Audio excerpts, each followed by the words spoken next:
Hey there, boys and ghouls. Welcome to this week's episode of Hollow Weekly. And let me tell you right now, before we get too deep, this is probably one of the funniest interviews I've ever done in my entire life.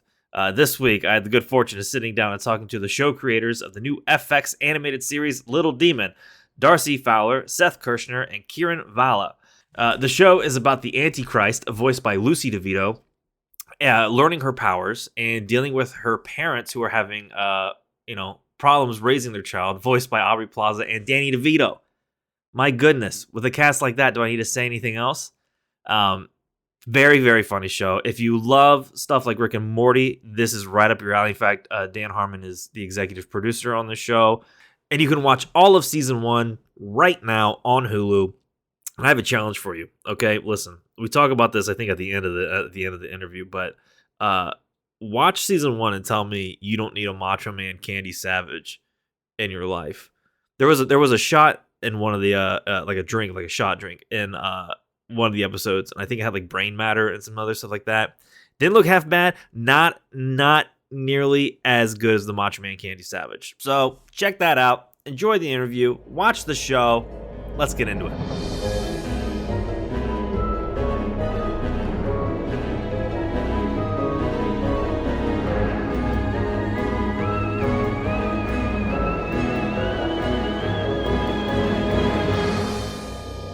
First things first, we're gonna have our own dance party. That's what's gonna happen. Right? We're not gonna let RRR get the best of us. No FOMO here. So, Little Demon, how did this show come about? I know that's a kind of a big first question to go through. Like, start from the beginning of time. Earth was formed, animation happened. How did it come about? Well, when two people love each other very much, they get together, they become intimate, and then they create a baby. No. And we were birthed all together. We're actually triplets. Yeah. You were born in a commune together from an early age. Yeah, we came out at the same time. Just high five. Same time. It was crazy. It is crazy. Yeah. But who would want to? Who you guys go? You go. Not doing it. I couldn't. Kieran. I can do it. I can do this. You're up. So we all knew each other over the years through various things. Seth is the connective tissue through all of us. He knew each of us independently, and then we all came together to do a sketch for a one-man show that Seth did, and it was called Ring Pop, and that's where we all fell in love with each other creatively, and some of us romantically. Won't say who. And we got a love triangle happening here. Yes, what I'd say it is will they, won't they? Exactly. And then we decided we all loved horror comedy, and Seth and Darcy have been working on this Are You Afraid of the Dark parody type show.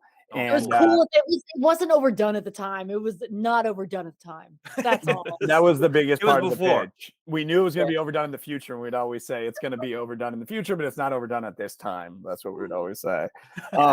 But basically, that's what we kind of came together on that, and we pitched it to Comedy Central. We made a pilot presentation there, and then it didn't go. We revamped it for TBS. They wanted to make a different version, and we made a pilot for TBS, another horror comedy anthology series thing. It didn't go. And then, we loved working together, and then we found this idea, and we were like, it's perfect for the animated space. And this is the first animated show any of us did. And, we went full steam ahead in the animation world when we found this idea. So all of you're all talented writers, and this might be a stupid question. I'm not much of a writer, but is writing for animation any different than like a live action or for a sketch, or like is there anything different, or is a story a story? I think it really is about what I think there's a lot of things about the animation process that's definitely different. In terms of the writing itself, I'd say no. For us, it was the first time writing in a story using the story circle, specifically really diving into the story circle, because we were working with Harmon, and he was a wonderful mentor, Dan Harmon. I was like, Harmon. You got that first name basis now. You're like, oh, it's like when you're watching interviews, like, oh, Marty and Bob. Strained. I would say in some ways, there was more because both our shows before this were very like very kind of sketch based in many ways, and this was a much more in a way like character based. They were character based as well, but because both shows were anthologies, this is the first time together. We've all written shows with characters that continue, but together that we were following our characters. So in a way, there were some more grounding elements in the story breaking. I would say this time around. Yeah. I mean, it's the same amount of at times wanting to die, and at times being like completely joyful. But there was also a lot of there's just a lot of gratification that came as the season went on, and our characters got deeper and deeper and took twists and turns we didn't expect. No, that's fascinating. So one of the things you mentioned, you guys were horror comedy fans. Lots of horror imagery in this show. Like, and for the creature feature lover of me, like having like a different monster almost every episode is amazing. Like, so growing up, what were some of your horror influences? I know that's another big one. Yeah, I do nothing but sluggers on this one. Who starts? You start. Seth starts. I mean, growing up, like I feel like the first one that made like a huge impact on me was The Exorcist. Like that was the first one that really like, because I was like I think 12 or 13 at the time, when like I was like, oh, I was able to like understand, like I was like, oh, this is a film. Like before that, like I mean, I remember the miniseries of It, the original miniseries of It being on TV, and that terrified the shit out of me. I mean, I remember that image of like seeing, of like when I don't even remember which character it was, but I remember when like the character, every time you'd cut back to the character or brother or whatever it was, slowly turned into Pennywise. And I remember that it kept me up for weeks. Those definitely were the first ones that popped in my mind. And then like The Shining and The Thing are two of the biggest influential when I was like younger for sure. And Rosemary's Baby, of course, too. That's amazing. We actually just got tickets to see The Shining at midnight at the New Bev Yeah. this weekend. So I've never seen it with an audience, so I'm excited to finally get that experience that you had. Awesome. Yeah. Go ahead. Kieran, No. I was just gonna say something on The Shining. I was just gonna say like Oh, no. you're right. I was just gonna say one quick, and then please go. No, I was just gonna say yeah. When I always loved The Shining, and then I saw it on 35 millimeter with an audience for the first time, and it just like it was always a movie I loved, and then it became one of my favorite movies like automatically once I saw it in that way. So. Did you see it here in LA? Was that the? Yeah, it was at grad school. We watched it for one of my classes, and it was really cool watching it with like 100 and something people, and yeah, it was pretty incredible. I feel like the LA audiences are something different. It's a different energy when you go into like they're there to like nerd out about a film, and it's a totally different experience. Darcy, what about your horror upbringings? Yeah. Upbringings. I was actually just thinking right now that I think the first, because you said in terms of like childhood, because I usually think about my first horror movie I loved. But I think the first horror I remember coming across was when I was like a really young kid. There was this book with that guy from Sesame Street. I think it's called The Monster at the end of this book. What's his name? Oh, What's the name? Grover. You mean with Grover? Grover. Yeah, and Yeah. you would turn the page, and every time be like, "Don't turn the page. There's a monster at the end of this book. Don't turn the page." And I'd be so scared every time I turn the page. That's the first. I remember fear. I remember fear there. Also, when at Jen Mitchell's house watching The Leprechaun in 4th grade, and I wept because I was very scared of horror movies. And then in high school, my brother showed me Texas Chainsaw Massacre, and that was the first time that I wasn't scared at a horror movie. Or I couldn't take my eyes off it. Where I was just like my jaw, I just couldn't take my eyes off it. I went to sleep that night, and like I feel like I woke up the next day with a whole different view of horror, and this like fascination and like kind of awe. I just thought it was a there's something like beautiful about it, and it was like really, for sure, I guess terrifying, but it didn't scare me. It thrilled me. That's That's awesome. my story. So one thing that you mentioned a little bit ago was the Are You Afraid of the Dark? Were you all big fans of that show Yeah. Yes. back Yeah, in yeah, back in the absolutely. day? Was there a stand? I feel like everyone has the one episode that scared the shit out of them. Do you have yours? Because I know mine. That Nosferatu theater episode Oh, when that he I was wouldn't starts say coming out of the Interesting. screen. I had to update the definition of fear in my book after I saw that, Yeah. saw that episode. What were some of Yeah. your episodes that really knocked you out of the park? Mine was the glasses one where they have the magic glasses and you see like the ghosts or the dead people. I forget what it was, but it was like that one where you see the people from like the other dimension or whatever it was. That one like really, really scared me because we didn't have cable wasn't available at my house at the time because I lived like way up in the woods. So I used to go over my friends, these twins, the Crutchfield's house, and I used to watch it over there. And that episode like stuck with me Crutchfield. for that was one that scared me the most. Yeah. Yeah. The Dark Dragon episode. It's called The Dark Dragon. And it's this dude, he had a limp, and I think he wanted to ask someone to prom or something. So he drank this potion given to him by that dude that was in all the episodes, who was like, "Oh, here's my horror shop." And Oh then, yeah, yeah. I always imagine him kind of hunched over. Was it the yeah, older yeah, guy? Yeah. yeah. Okay. Okay. Yeah, and he would drink the potion, and he would like stop limping and like wear a preppy shirt. And then that night he'd look in the mirror and his face would get, it was like very Dorian Gray, like it would get more and more contorted. Ooh. I think for me, there was like, of course, there's Zebo. Zebo is it? Oh, the clown one or whatever. The comic book. Is it the Yeah, comic book that clown one's one? like Oh yeah. terrifying because I remember like the nose. Yeah, that was terrified me. And then there was like oddly, there was the one with is it the girl in the mirror or something like that? Where like it's like this girl haunts this like house and that creeped me out because like kid ghosts scare me the most of anything. I'm fine with any like except for spiders. I'm fine with literally any other sort of thing, but like a ghost thing that plays it. No, Oh, there it is. We got jump scares Just this episode, baby. just so everyone knows, if you're not watching, Kieran just held up a spider ring and I pissed my pants. I would say, yeah, the girl in the mirror and then Zebo. Yeah. Those are two that Yeah, definitely. Seth is scared of ghosts. Seth is scared Great of ghosts. ghosts. What can I say? What can I You ever go say? ghost I love 'em. Do you ever ghost hunt? You ever go to like the Queen Mary and No. look for them dudes? Okay, No. that's I always thought I was like, you know what? Someday I should face my fear. I'm like, no, I don't need to do that. Why do I need to do that? I'm fine.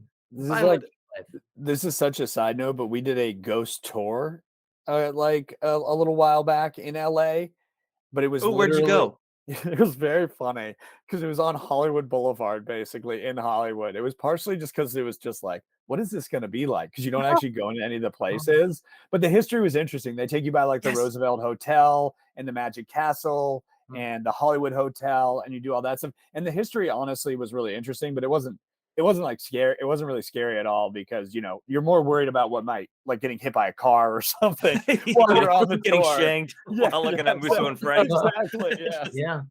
Yeah, no, Um, the history from ghost tours is the most interesting thing. Like if you go to the Queen Mary, they'll talk about like World War II. We just went to Salem and did a ghost tour, Oh yeah. and it just turns out like everyone knows the witch thing's just kind of bullshit. They were just trying to live their lives, and it was like judges who were like murdering people, and you're like, what the Yeah. Wait, that's my hometown. no shit? Are you serious? Wow, where did you, which tours did you take? Did you the witch? If you had asked me, I would have said the Witch Dungeon Museum. No, we didn't go to no dungeon. That sounds fun. Yeah. No, I'm kicking myself. We just kind of walked around the place. There's like that big black house. We went to that, and then like a couple of places where they filmed like Hocus Pocus, and they just gave us a Mhm. rundown of the history. And then afterwards, I never knew this, but they were like, you could go to the rock where the witches were hung, and it's like right next to a Walgreens. It's the weirdest thing. You're like, I what? know that Walgreens very well. Yeah. The Witch Dungeon Museum is great because there's these two like amazing women who I might be wrong, but I am guessing they have worked there for so long, and they have memorized the a bunch of the actual court text from the witch trials, and Whoa. they one plays. I believe they play a bunch of different characters. I saw it like 2 years ago last time, but one plays a judge, one plays one of the women being convicted, but they do actual text, and they're so good. And then after they do their show, they come off stage and they bring you down to the Witch Dungeon Museum and show you how the witches were, not the non-witches were imprisoned, and how it was all over land, and all about the fucked up judges. Mm. Yep. No, that's Bet no, they but got that's a the hell go of a the gift shop. Bet the gift shop is amazing there, though. Is there a gift shop? I don't think the Witch Dungeon Museum. I might be Oh. wrong. I'm sorry if anyone from is. I don't think that they have a gift shop. They maybe they do, and I just don't remember. It's at the front, but there's so many gift shops in Salem that it's like, Well, Yeah, how can you you're gonna have choose? to go to the Witch Dungeon Museum to find out. That's right. That's what in this fact, this episode episode sponsor, the Witch Dungeon Museum. Promo code, don't hang me. The other thing that I really liked about Little Demon was how funny the show is. So we talked a little bit about the horror. I want to know about the comedy side. What's some of your comedic influences? Because there were some lines in this show that they just felt like quick jabs. Like you're just watching the show, then all of a sudden, bam, you hit this line of dialogue. There was one where it was like, I go for my jogs in the mornings so the seagulls don't pick my eczema. Like I did not expect, like that had me absolutely rolling. What are your comedic influences? Because the comedy of the show is just so fucking funny. Oh, thank you. I know for me, like what I would say, like I think like if I'm thinking of like 30 Rock and Arrested Development, I think are some of the best, most smartest like comedic stuff.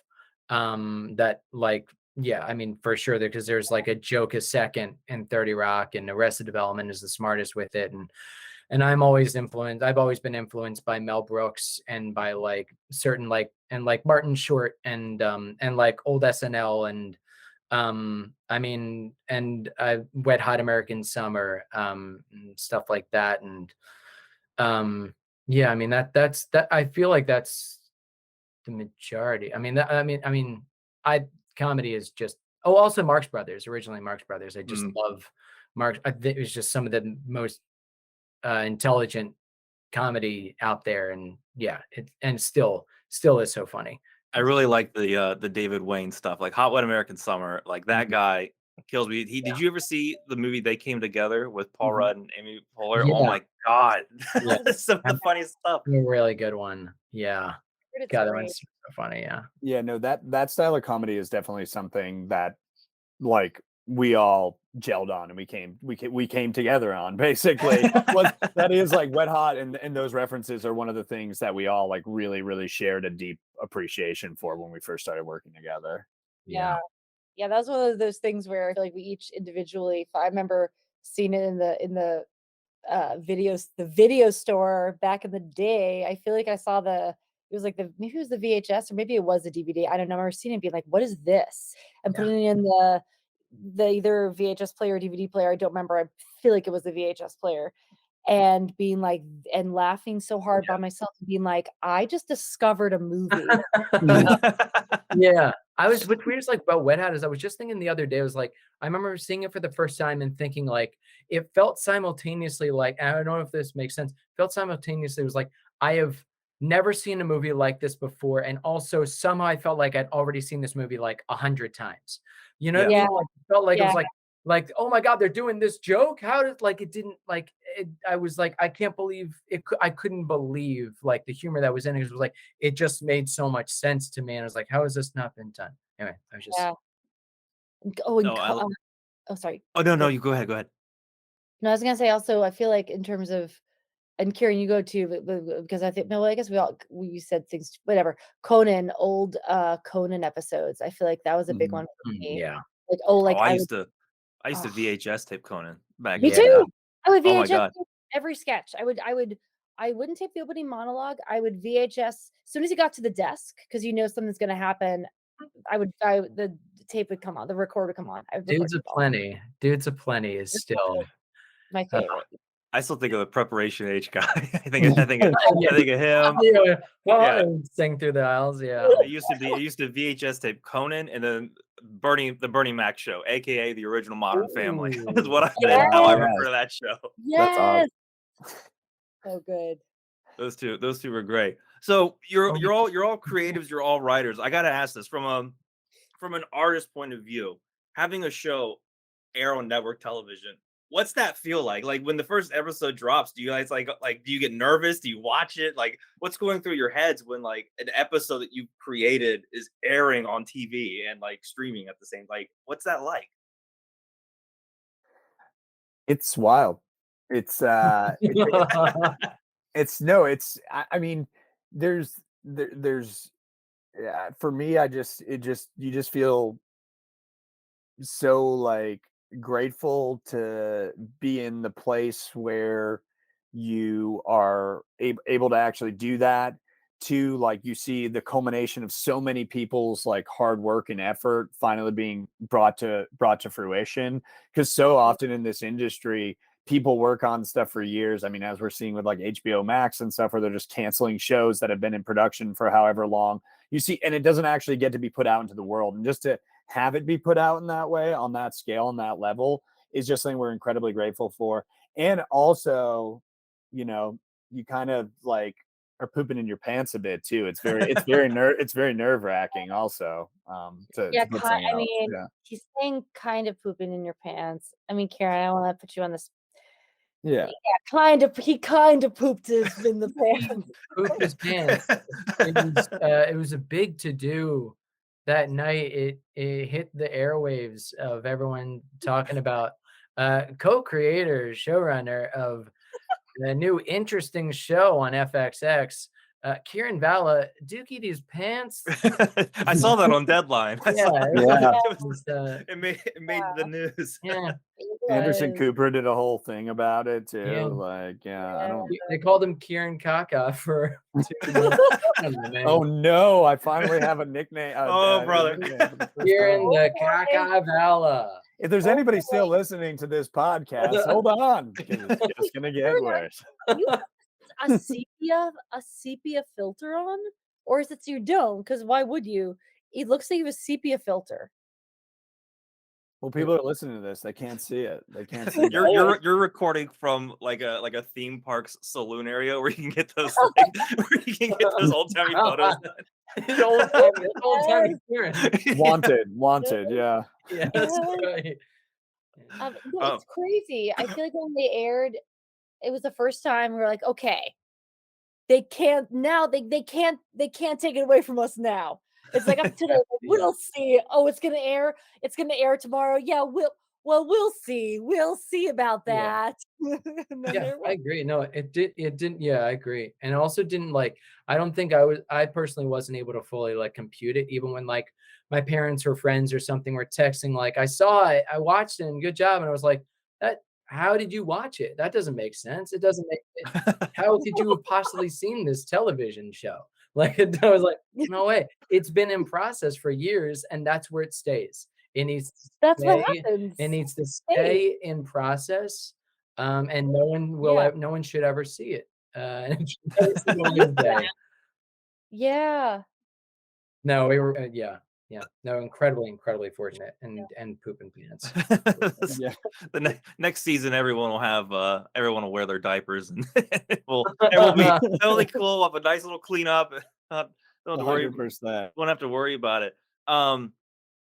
The cast is amazing. When did everyone get on board with this? Like when you were writing it, like did you have like Danny DeVito and Aubrey Plaza like in your head? Like how did that come about? Yeah. Oh, sure. Oh, thank you. I actually saw. Keep it going, Darcy. Keep it going. His fingers just go. So this is you. Yeah, I mean, we're so fortunate. You know, we had worked with Aubrey a bunch before, the three of us, and so we had her in mind for Laura.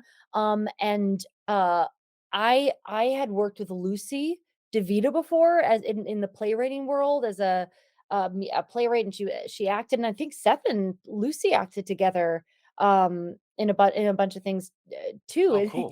Yeah. And so we then we were like, we were thinking, you know, Lucy would be awesome as a daughter, and like, I mean, what would happen if Danny was Satan? Like what would that be like? And we sent it to Lucy. So we sent it to Aubrey. Well, we just told Aubrey, was like, I'm in. I this is a fucked up character who would love to play. And then yeah, we sent it to Lucy and Jake, and they got really excited, and Lucy was like, I'd love to play this daughter. They sent it to Danny. Danny was like, Satan, I'm in. And it was really, we were really, really lucky. We were really, really lucky. When you were writing it, like, did when you have like Danny DeVito's voice in your head, does that change how you write the character at all, or do you still kind of like streamline it, or do you imagine it all in his voice, like, "Ooh, what would be funny to hear him say," or something like that? Oh, that's Yeah. awesome.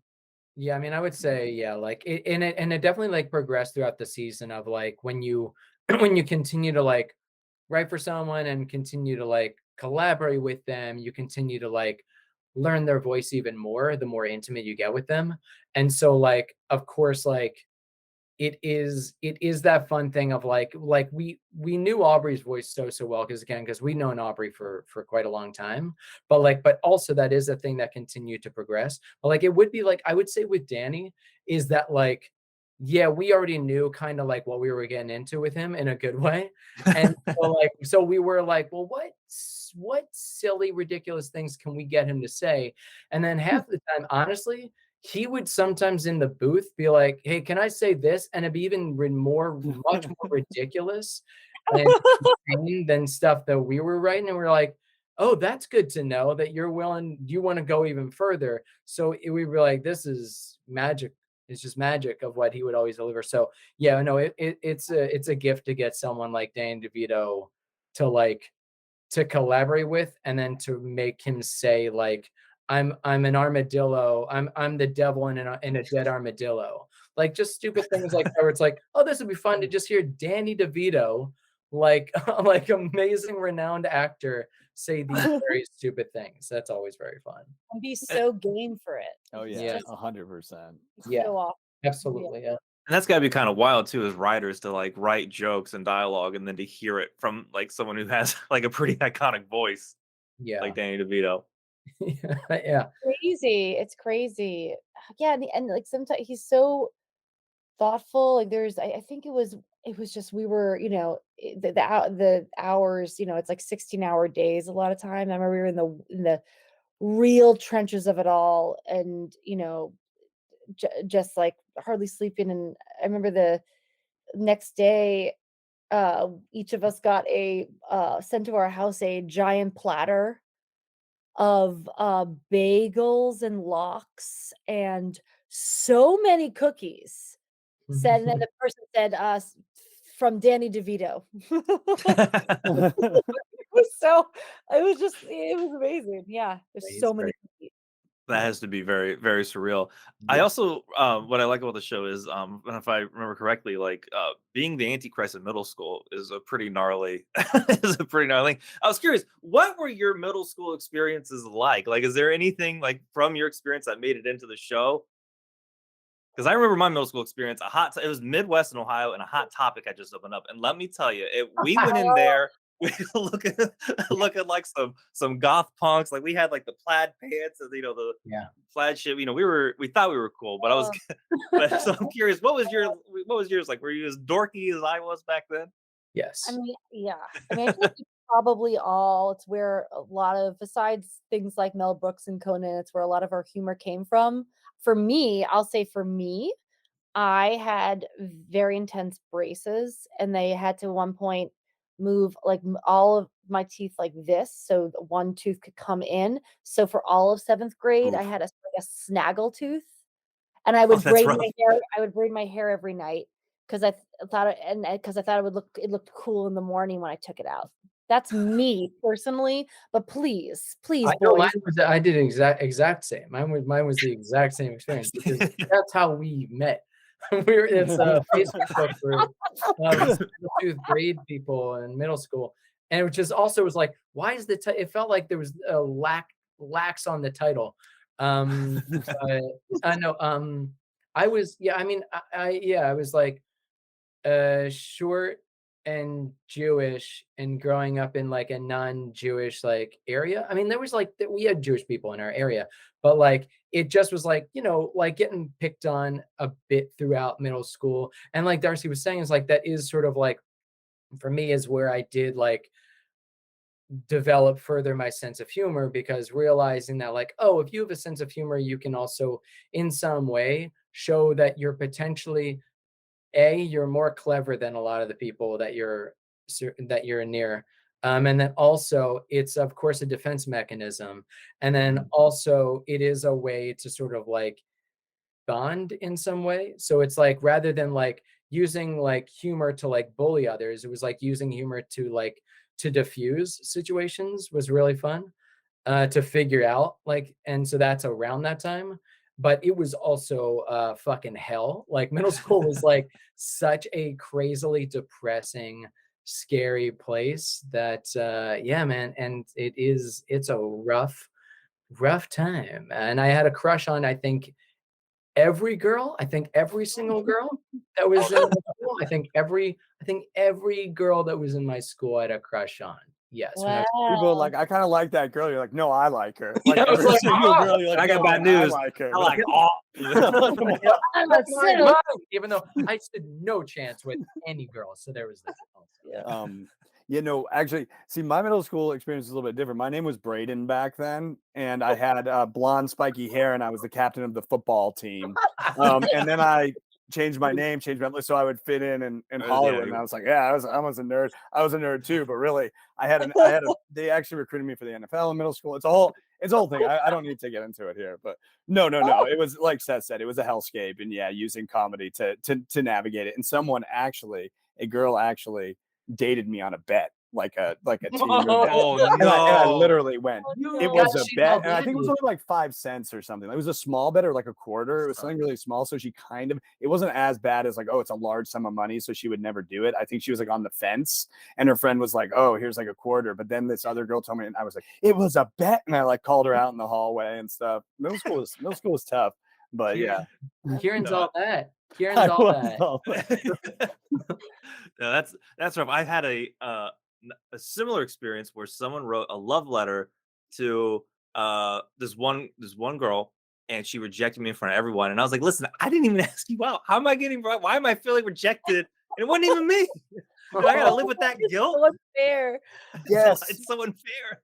I actually have a similar story to that too, where one day this guy, he was asking me like, oh, would you date this girl? Would you date this girl? And I wrote like, maybe about this one girl, like maybe I would, maybe I'd be interested in her. And then I ripped it up into like tiny little pieces so no one would see the paper or whatever. And this girl I wrote maybe to, she liked me like 2 years earlier or something like that in like 5th grade.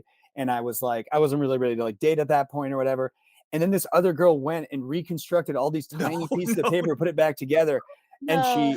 she showed it to the girl, and she comes up to me in the hallway with the paper like reassembled like tape. And this is taking like an No. hour. And she goes, That is you had your chance. She goes to me, you had your chance. And then I go, I wrote maybe. not only that, but she went through and she pieced it all together. I've never felt so violated. Oh my Like it was God. like, yeah, it Wow. was like Jeez. detective. Like middle school, yeah, middle school is tough, man. You can't, there's nothing you can hide, It's Yeah. Absolutely. Yeah, I feel lucky. I'm still really good friends with some of the people I went through the craziness with. Are still some of my Esme and Bonnie and Jen and Ryan. Sorry, and Yes, Margaret. exactly. Yeah. No. Also, I met Aubrey while I was in middle school. I was 13 and she was 12. And No we were way, both- for real? yeah, we Oh, were that's in. awesome. Yeah, I met her doing like a local play, and we were both. So yeah, so I would say yeah, my oldest friend I also met in middle school. That's a good point. Yeah. Yeah. So the middle school experience is pretty even throughout everyone. It sucks. You make a couple friends, and You have to build yourself in some way. Yeah. Yeah. It's really crazy, and it's weird. It's weird how when you grow and change, and mature and all that. But I think I know that still, even at the age I'm at, I have this little core in me of like of vengeance, just a little core of vengeance of just like some of the people, even though I'm sure they've grown and like Haley Glick is not the Haley Glick she was in 7th grade. Like, I'm like, fuck you. I'm doing all this because like I'm fueled, and it's so weird. What is that? I guess it's just like a weird That's cycle? therapy is what that Yeah, is. exactly. Yeah. Is what that is. Yeah. Yeah. I That's think we what I said, kidnap those people and make them watch our TV show Clockwork Orange You style. should That's read what those names out loud. Yeah, Created by okay, one more Created time. by One more- who? Yeah, yeah. Because say it forwards and backwards. because that's horror. Like I remember that girl I mentioned. I shouldn't say full names. Like this girl came into our math class one day. This girl was a transfer student, and she came in, and everyone started laughing because, and this girl Haley was like, "No one say anything," because someone had put like a bloody pad on her back. Like who? Oof. And I remember we were there. We're like we saw. We're like, wait, someone tell her, someone tell her. We had to like sneak over and to tell her you have something on your back because they were all oh, and she ran out of the classroom and she never came back. Oh, she just took it. She She was like, never you know what? This came ain't today, ain't it? Yeah. Anyway, Wow. sorry. I'm getting Oh no. I think now that we're all talking about middle school, I'm thinking about the time I never got beat up, but someone kicked me once, like in the ribs. And I remember he came into class the next day, and I was like, "Come here," and then I choked him out, and he like he did like that, he like passed out, and so I dropped him, and all of a sudden like my life flashed before my eyes. I was like, I killed a guy. And he started twitching, and then luckily he was kind of a crackhead, and so he got back up, and he goes, "Do that again." And I'm like, "No, Oh my Nathaniel." God. This has revealed a lot. This Yeah. there's Yeah. oh my. I'm just like, oh my god, so I'll never You do made him that discover something about himself, his interest. I think Yeah. so. I think so. He like saw his children, his wife, and his career. Yeah. What? My I'm a God. kid. I'm gonna get together. I'm gonna Wow. get That is why we picked a 13-year-old girl, because of these, like we could all, the four of us could go on forever about our horror stories. Also, I've seen 2 cats in the last Oh 10 yes. minutes from Nicholas. Listeners, just so you know, it's not that Darcy's seeing things. It's that I have a cat on my lap, and a cat went by Nick's. Oh, we just got a couple cats, and what blew my mind, and I wanted to tell you guys this. So I was watching through the series, and there was there's a little Ratatouille reference in there. Oh, yeah. With, Mhm. and we just got that the day before, or no, I think it was the day after. We got a new kitten, and his name's Remy. And I was like, "What are the odds that we're watching a Ratatouille reference, getting a cat named Remy?" And it I was don't know why no, I he's thought we were gonna say like, we just discovered a rat that can cook. and he's living. He's in my hair. He's actually doing the interview. He's pulling my hair, and I'm like, "So when you were writing episode 5." Sometimes I wish, man. Oh God, I wish a rat would just control me and just do it. Anyway.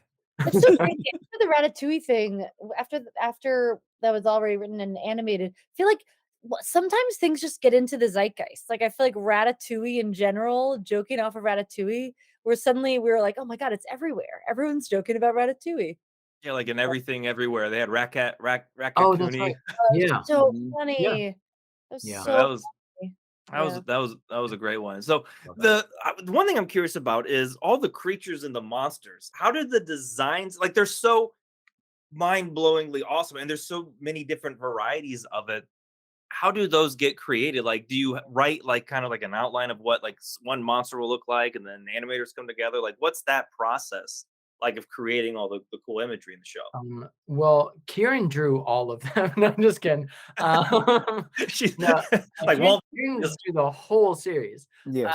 He doesn't like to talk about it. No, no, we had an amazing team of artists, of specifically character artists, that we would, oftentimes we would write. Sometimes we would have a little bit more descriptive details of what characters we're looking for, whether it's like a random beast guard or like some specific like character that ends up being like a guest role. But oftentimes it would just be like, here's a character, here's just a thing with like, here's a crazy thing with 3 eyes or something like that.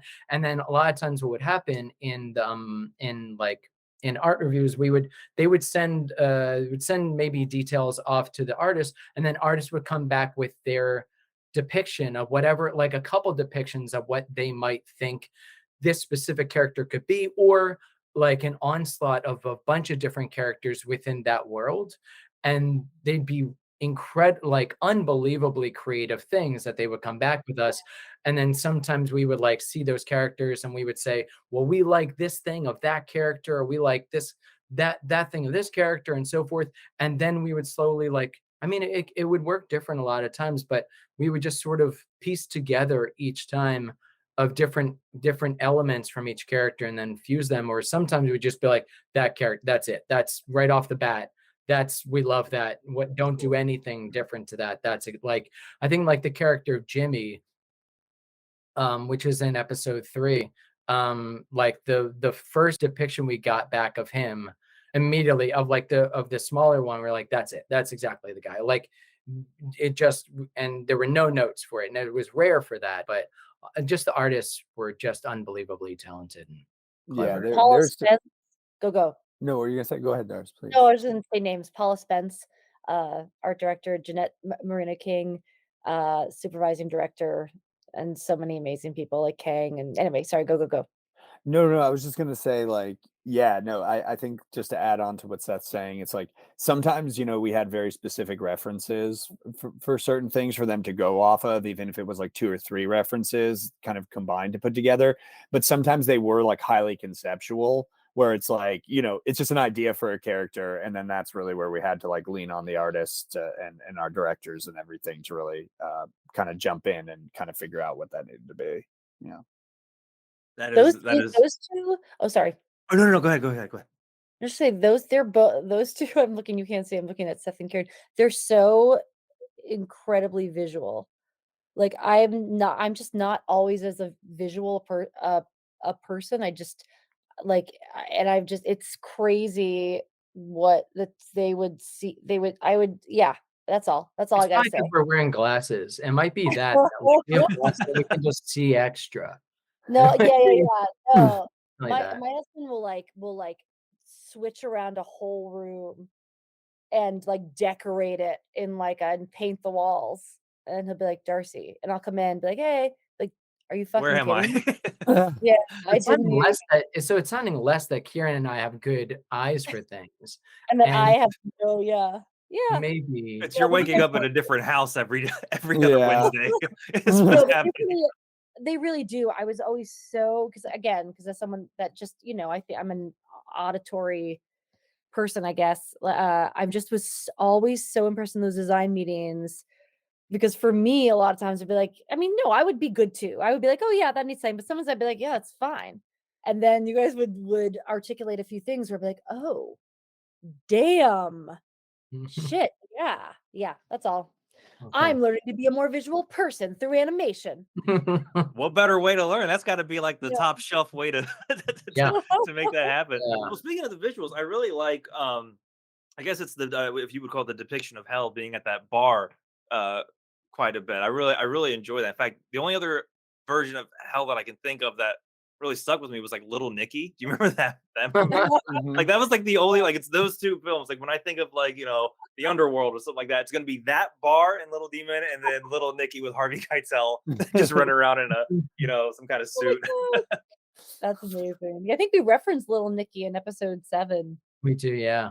And There also, is, yeah. just to be that guy, technically it's not hell. It's the metaphysical realm. I knew you were gonna say it. That's why I was like, I was hesitant to call it because in the background of it, you see like little floaty things. I'm like, it's not fire and brimstone, but it's somewhere else. It makes total sense. I mean, because there are like you're saying, there are like things that like, because it is a little bit like is it Bosch that I'm thinking? I think Bosch was one of the Bosch. Is that what I'm thinking? Like the Amazon the show, hell? dude from Deadwood. What?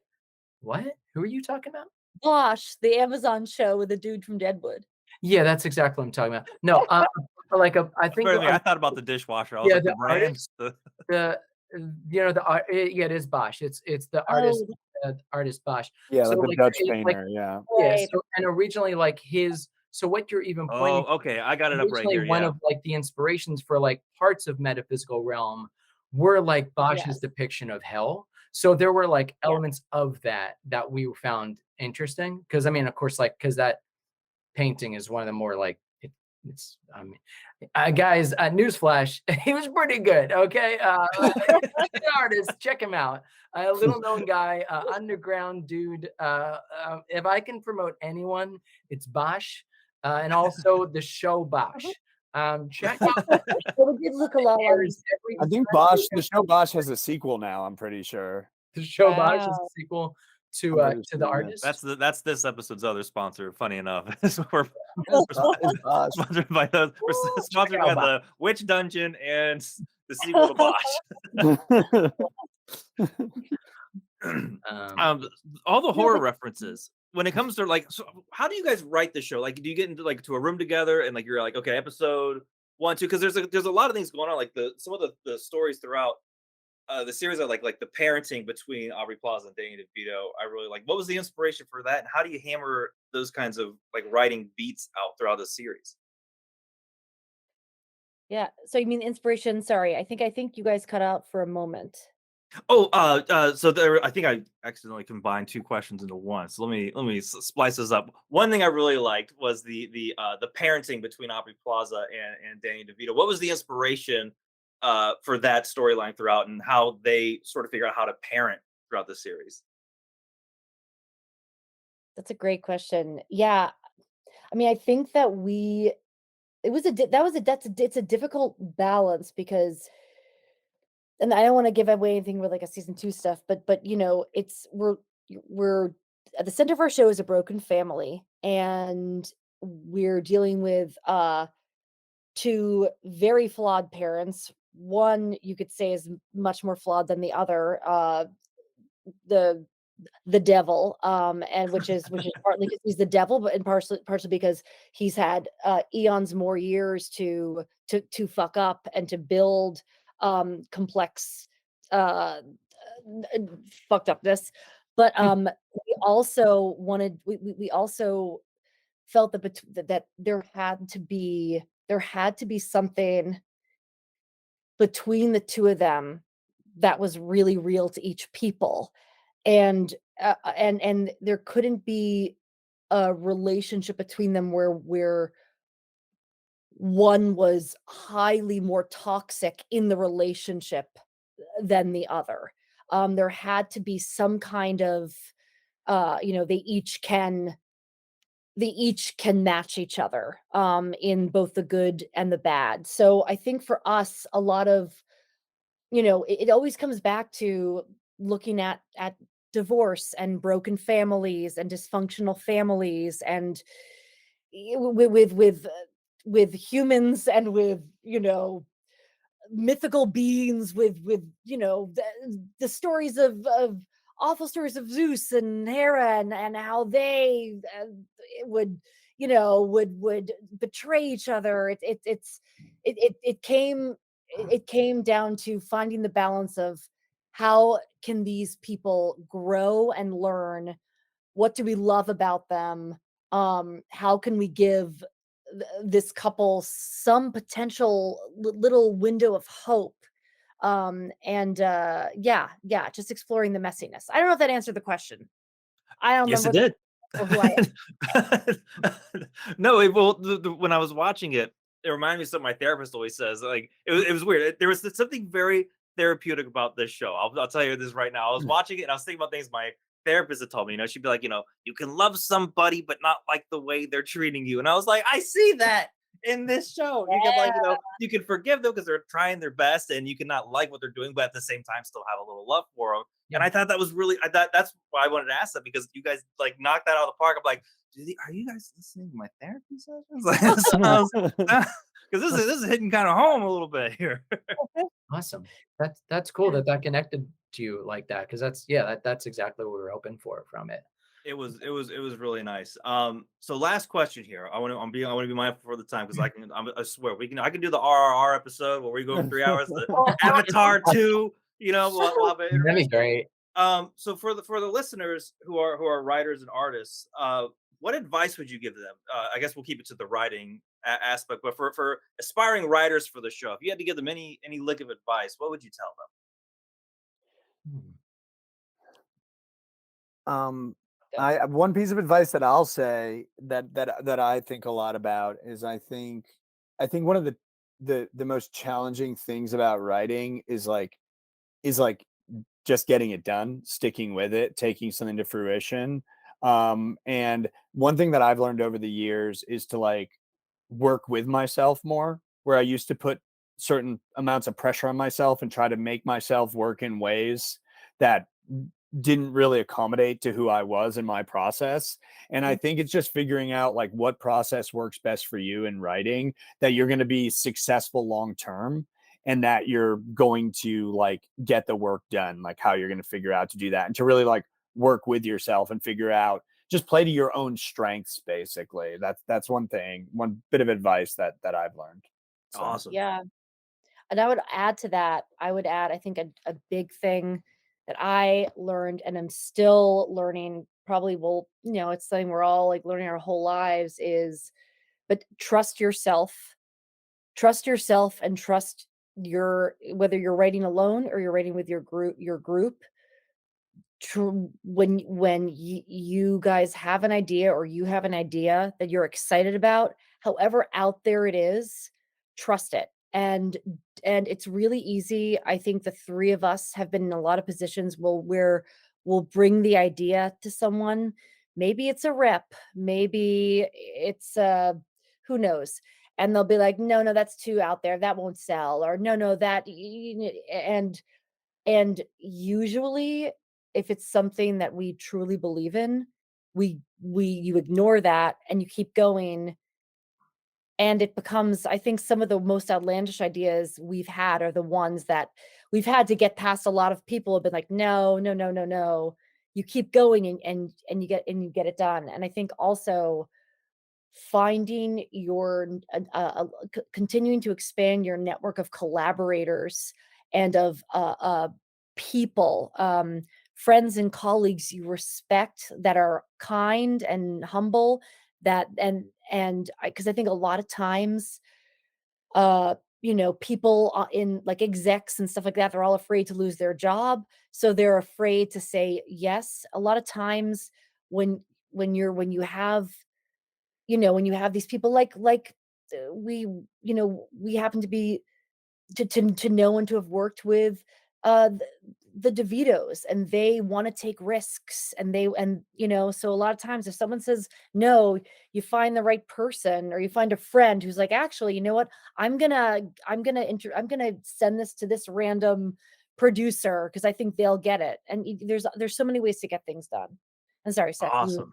I just talked a while. Yeah. That was great. That was wonderful. I think they covered everything. Well, I mean, you guys did cover like a lot of my thoughts anyway, but like I would say maybe like when I first started writing, like the initial thought is like I want to like write something that I find joyful, and whatever that means. Like, well, even if you're not writing like a comedy or something, but something that does, like, I would say, like, bring you joy, and that feels fulfilling, and like following that sort of thought through, and why it's bringing you joy and why it's bringing you like why you want to pursue that. Because I know that, like, again, like when I first started writing, I was originally writing because I was an actor, and the things that I was auditioning for, I was like, this doesn't feel, I mean, I feel like I'm not feeling fulfilled by a lot of things I'm auditioning for. I'm not getting the parts I want. And then I was like, well, I guess the best voice for myself is me. And then what do I want? What do I know that I'm best at? Which is like obviously a very different thing from like in that capacity of being just like a writer for writing for other people. But in the same sense of like, if you are writing whatever your voice is, it's important to see that through.